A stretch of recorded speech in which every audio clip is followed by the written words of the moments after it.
I really feel like it's a high against the rail. You know, I don't put people in that band category. I wrote 2 cadences for the band, Earl Special #1 and Earl Special #2. I'm from Youngstown, Ohio, so yeah, it's a lot of people, you know, within the inner camp that makes this brand what it is. It actually started at an early age for me. My grandmother was a minister of a church, and when she pastored her own church, I ended up being the drummer growing up. So since I can remember, you know, I've always been on drums or always beating on things. You know, music is very instrumental, and also my father, he's a professional jazz musician, and with him being in that realm of music, I've always heard the tunes coming out of the studio in the house, and I've always watched him work in the wee hours in the morning and always grinding, and even though he was tired, he was still pushing through, and every time he got done, he always created this masterpiece that I always wanted to try to recreate, but I didn't have the skill to. So when I came to UC, I never read music. My first year in the line, I didn't read at all for the most part, but I could watch you play and play it back. So all during camp, that's what it was. As I progressed in the band, I met a guy who became our drum instructor. His name was Nick Angeles, and he was all about musicianship. And when he found out that I didn't read music, I kind of got reamed out for it, and I was always singled out for it, and it made me better though.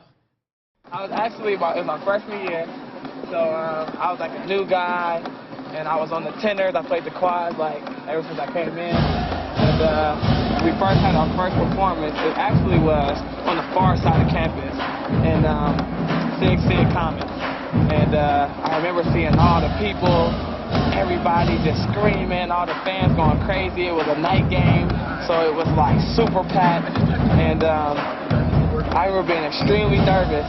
Just my only thing was never drop the stick, and I always got that from drum line, never drop the stick. So that's all I was worried about that first game day, so not dropping the stick, which is crazy because I should have been worried about the music, but dropping the stick, can't do that. It's so embarrassing. How do you pick them up? You can't.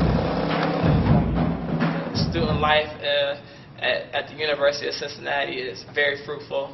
You know, you meet so many new people, and you know, in meeting new people, I was able to be a part of Alpha Phi Alpha Fraternity Incorporated, Alpha Alpha chapter. At that time, at UC, I never aspired to be a DJ.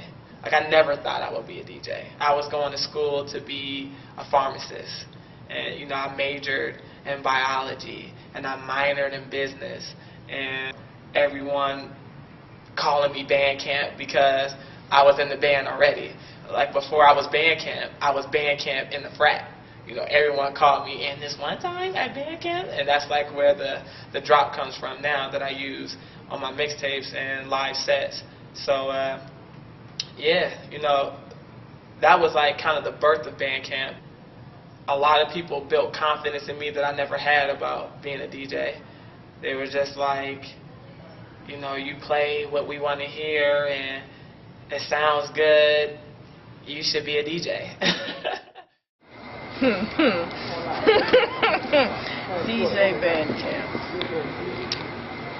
Coughing, with a wonderful stomach, and amazing talent. Thank you. A movie. A jazz party that's gonna be crowded as hell, and have a good amount of music that you can real dance all night to. Kevin Season 1 was my first project. I wanted to try to figure out how can I separate myself from the crowd. That actually has grown to something that I never thought it would be. You know, now it's like, when is Cuffin Season 2 coming out? And then Cuffin Season 2 comes out. And then when is Cuffin Season 3 coming out?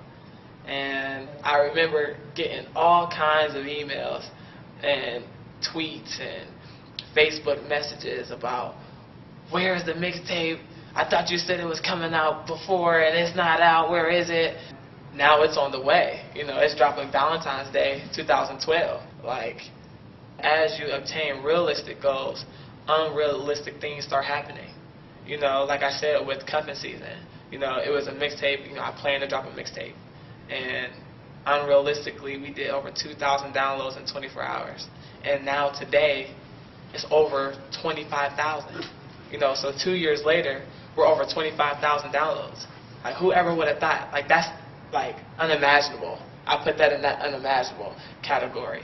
I want the people to listen to this mixtape, and I want their facial expressions to look like mine. Like, I want them to just be like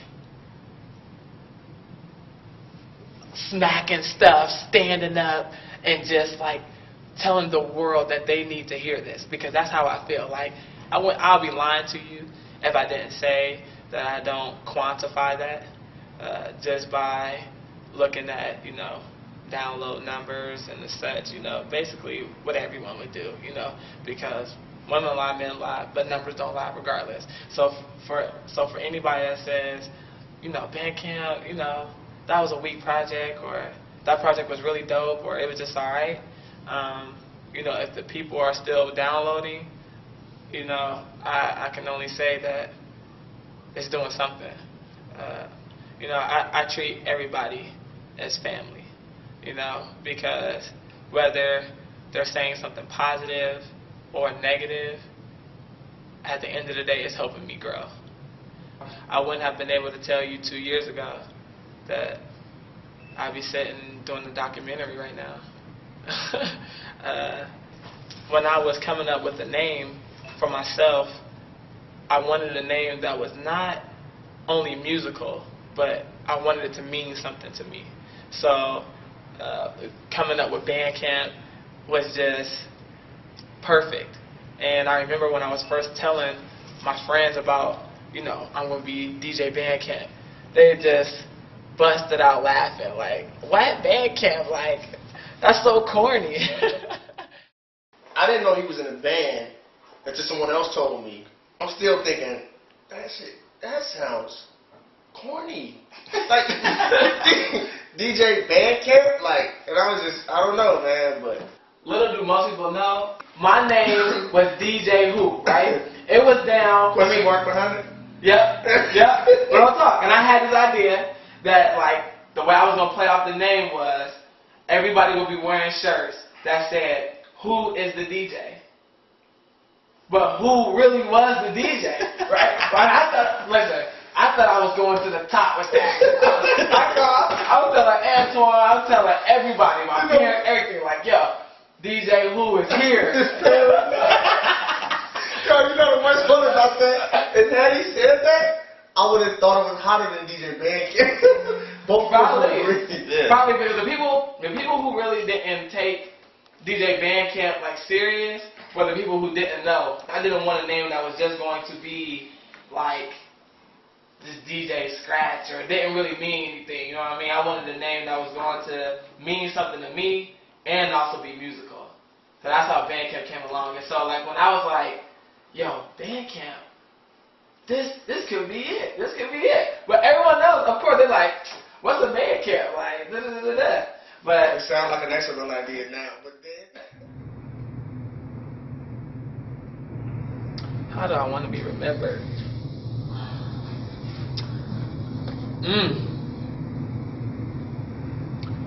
I want to be remembered as somebody who gave everything a chance. I wouldn't have been able to tell you 2 years ago. I was doing the packed concert at UC, you know, especially at the time I'm not aspiring to be a DJ. It was never even in my thoughts. So I have no idea where Bandcamp is going to go. I just hope that it continues to progress.